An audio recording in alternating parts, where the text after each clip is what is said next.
A good Erev Shabbos and welcome. When we speak about different kinds of mitzvot, one of the classifications is chukim, mitzvot for which we don't understand the reason, like the chok of the red heifer that begins this week's parsha. Then there's mishpatim, laws that govern every civil society. And maybe we gloss over too much when speaking about eduyot, testimonies, which are holidays and practices that mark important dates or events in a culture's history. Obviously, our Pesach Seder is one of those. Rabbi Sachs is very fond of telling a story. Maybe it's about Ben Gurion lobbying the British government for an independent Jewish state. He said, "Tell me about those Englishmen who set sail from Plymouth in 1620, headed for the New World on the Mayflower." This was such a turning point, such an important moment in English history, such a significant date. Tell me, does anyone other than a history professor know what time of day they left, or what they wore, or what kind of bread they were eating as they left? Well, that was only 300 years ago, said Ben Gurion. Ask any Jewish child about the Exodus from Egypt, an event that took place 3,000 years ago, and he will tell you what they ate, what we wore, what they said, what time precisely we stepped out of Egypt, and under what conditions. That's the power of memory that testifies to the commitment of a people. Testimony is edut, so we call these holidays of testimony eduyot. Let's speak a little bit about the nature of these eduyos, these testimony holidays. As we often note, they're part of any nation's memory and observance, if it's to take pride in its history. At the moment, we are right in between two great national holidays of North America. Canada Day was Wednesday, and this Shabbos is American Independence Day, the 4th of July. Usually my family's out of town this week, so we never get to discuss that in any depth or detail. By divine providence, we're still here. It must be for a purpose. Canada Day, as you well know, celebrates the Confederation of Canada, Nova Scotia, and New Brunswick into one dominion called Canada 163 years ago this week. And the 4th of July is the date written in large letters across the top of the Declaration of Independence, declared by 13 North American colonies in 1776. To be fair to everybody, since I first came to Canada on a NAFTA visa, I even Googled Cinco de Mayo.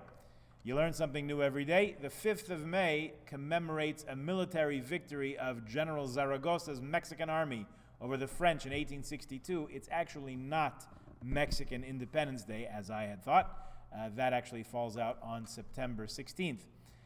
Cinco de Mayo, it seems, from my preliminary research, is really more of an advertising ploy by brewers and importers, mainly in California and Texas, to get us to buy beer and eat nachos and listen to mariachi music. Okay, you got me, that's for sure. Let me suggest that even though that actually the essence of these holidays is not really fireworks or barbecues or even beer, I'm going out on a limb here, hear me out, but really the essence of these holidays is eduyot, these testimonies or national holidays. What it's all about is hakarat hatov. Hakaras hatov, appreciating the blessings that we have. They are important lessons in acknowledging the good, appreciating what we have, and acknowledging the priceless benefits we enjoy of individual freedom, national security, human rights, civil rights, and a society that is egalitarian and democratic, definitely in principle, in theory, even if not always so in practice all the time. Particularly those who grew up in other countries under different circumstances will appreciate those blessings even more than those of us who might take them for granted. They are not guaranteed unless we work to keep them so. If you've read the papers lately, you know that times are hard all over, due in no small part to COVID-19, also to some other factors. The economies of the world are not chugging along, not as stable as would put our minds at ease. And the rise of authoritarianism, populism, is on the rise all around the globe. This has never, ever been good for the Jews. So if, as a nation, we're the canary in the mine shaft, as it were, as anti-Semitism shows its ugly head once again, then the world has every obligation to be alarmed.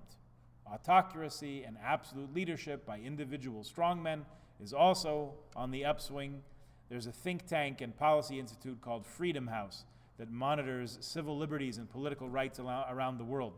They reported that in the last decade and a half, some 113 countries around the world showed a net decline in political rights and civil liberties, which really should be cause for alarm among those of us who half a generation ago thought we had reached the end of history. In the best of times, keeping a nation or a people organized and focused on ultimate goals can be a challenge. That might well be a theme of the Torah reading for this week, which is actually a double parsha of Chukas and Balak together. Parshas Chukas speaks about a number of events over a span of nearly 40 years. Maybe it's the widest historical scope of any parsha. After explaining the red heifer ritual, which is a frequent topic of discussion on this Shabbos, the Torah describes a variety of challenges that we encountered in our 40-year journey toward the land of Israel. The last 2 weeks' parshas were devoted to just such troubles, the episode with the spies, who could not maintain their optimism, their enthusiasm, and wound up projecting their own insecurities and reporting it as if it were the view of others. And then last week, Korach's rebellion against Moshe's leadership, which was jealousy and misplaced ambition, simply based on arrogance. This week in Chukas, the first of our 2 portions, there's the passing of Miriam and the disappearance of Miriam's well, which was our source of water. On the face of it, this indicates how we take things for granted until we don't have them anymore, and then we get very bent out of shape when we have to readjust to living without them. The people now are thirsty, they're short-tempered, and they're pestering Moshe to fix it. Now, leaders under pressure do not always behave at their finest, shall we just say. God tells Moshe, speak to the rock, so he goes over, maybe he does speak, nothing happens, so he smacks it with his staff. And a trickle of water appears, so he smacks it again with his rod, and now a gush of water pours out enough to satisfy people's thirst. Problem is, why couldn't Moshe have been just a little bit more patient? Here's a first case of hakaras hatov, or the lack of it, being thankful and appreciative of what we have, of the good. Let's analyze this relationship between God and Moshe for just a moment. Moshe has been handpicked by God to lead the Jews out of Egypt, handpicked to deliver the Torah's message. Moshe has an exclusive contract. When God wants a message given to the Jews, he tells Moshe what to say. Please tell this to Bnei Yisrael. Okay, we weren't always exactly the most patient and submissive nation, complaining about the food, complaining about this, complaining about that. Then the spies rebel, then Korach rebels. Moshe almost loses his patience at a few points. You could sympathize. He's already frazzled. He's already put upon and pressured on all sides. Moshe doesn't have the patience to wait for the rock. He hauls off and smacks it. God says, what? You didn't trust me? Now, can't Moshe be forgiven for losing his temper for just a moment? Here comes the question.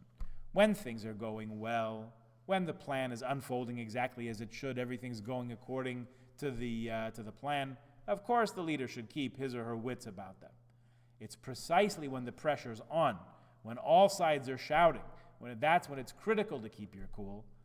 And if Moshe had focused for another moment or two on hakaras hatov, acknowledging the good and its source, after all, God had provided all the way up until now, and surely God didn't bring us out into the desert to die of thirst. Maybe if Moshe would have waited another few seconds, the water would have started flowing and everything would have been fine. Not how it happened.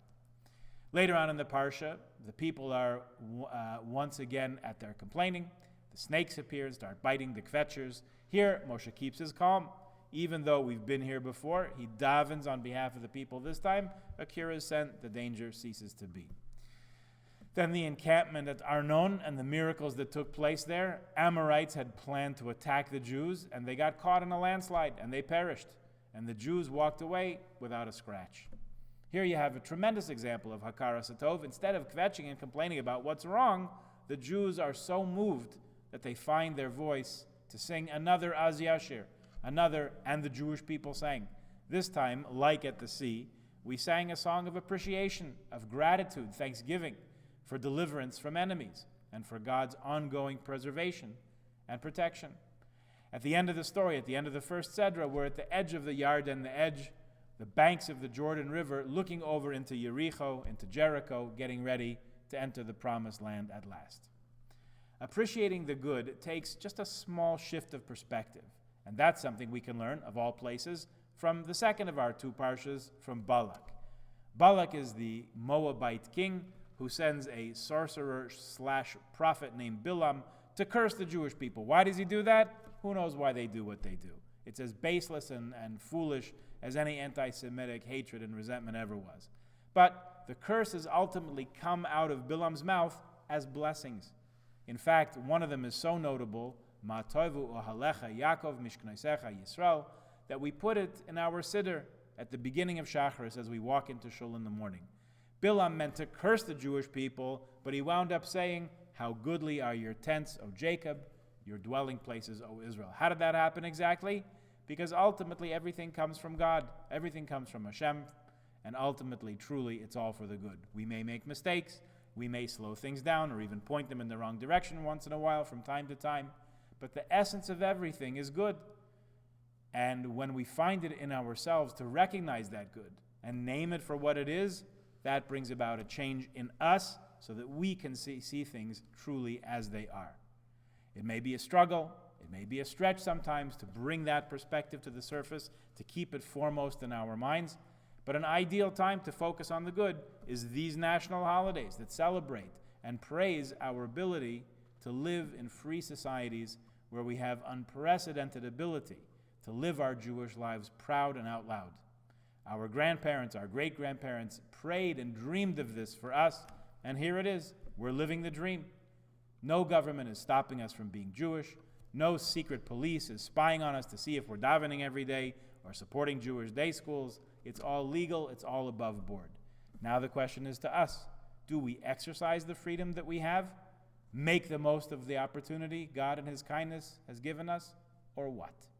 Okay, we've hit a little bump in the road in recent weeks, months with COVID, but that should not stop us from learning, from questioning, from davening, from learning some more, from asking each other questions, from setting up chavrusas to learn on the phone or on Zoom or even in person in the backyard on the porch, taking advantage of the fact that basically the entire Jewish world is now on Zoom. Some of it's even worthwhile, and all of it is just a few clicks away. So on this holiday week, let's take a moment to stop and appreciate what we have and commit ourselves, really recommit ourselves, because the world is new every day and our commitment should be renewed every day, to making the very most of all the wonderful gifts that we have. Good Shabbos.